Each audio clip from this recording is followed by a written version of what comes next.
या वार्डात बंडखोरी जी झाली आहे त्याच्याबद्दल माझं मत असं आहे की भारतीय जनता पार्टीने नागपूर शहरामध्ये प्रभागाच्या 4 सीटा देताना बॅलन्स करण्याचा पूर्ण प्रयत्न केलेला आहे।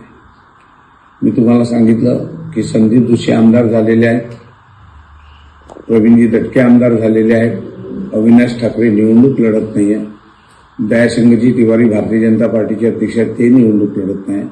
मग महानगरपालिका चालवण्याकरता काही सिनियर आणि नवीन अशा नगरसेवकांची आवश्यकता असेल आणि म्हणूनच त्या कारणाने भारतीय जनता पार्टीने मला या तिकीटसाठी निवडलं आणि मला उमेदवारी दिली। राहिला प्रश्न बंडखोरीचा, आता तिकीट काही काय एकाच अपक्ष जो लढत आहे त्यांनी मागितली नव्हती, तिकीट 40 जणांनी मागितली होती आणि मग 38 जणांनी जर आपला फॉर्म किंवा तिकीट मागे घेतली असेल तर त्यांनी सुद्धा ती तिकीट मागे घ्यायला पाहिजे।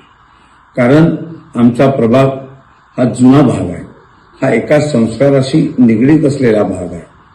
परमपूजनीय डॉक्टर हेडगेवारांचं निवासस्थान या प्रभागामध्ये आहे, राष्ट्रीय स्वयंसेवक संघाचं मुख्यालय सुद्धा या प्रभागामध्ये आहे आणि म्हणून जे बाकी 38 उमेदवार होते त्यांनी ही सीट दुसऱ्याच्या हातात जाऊ नये याकरता आपली उमेदवारी मागे घेतली।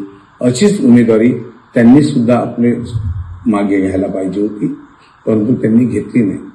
परंतु मी एक स्वतः स्वयंसेवक आहे, या नात्याने सर्व परिवार भारतीय जनता पार्टीचा परिवार हा माझ्यासोबत आहे आणि तो माझ्यासोबत राहील आणि आमची या निवडणुकीमध्ये 4ही उमेदवार आम्ही निश्चितपणे निवडून येऊ अशी मला आशा आहे।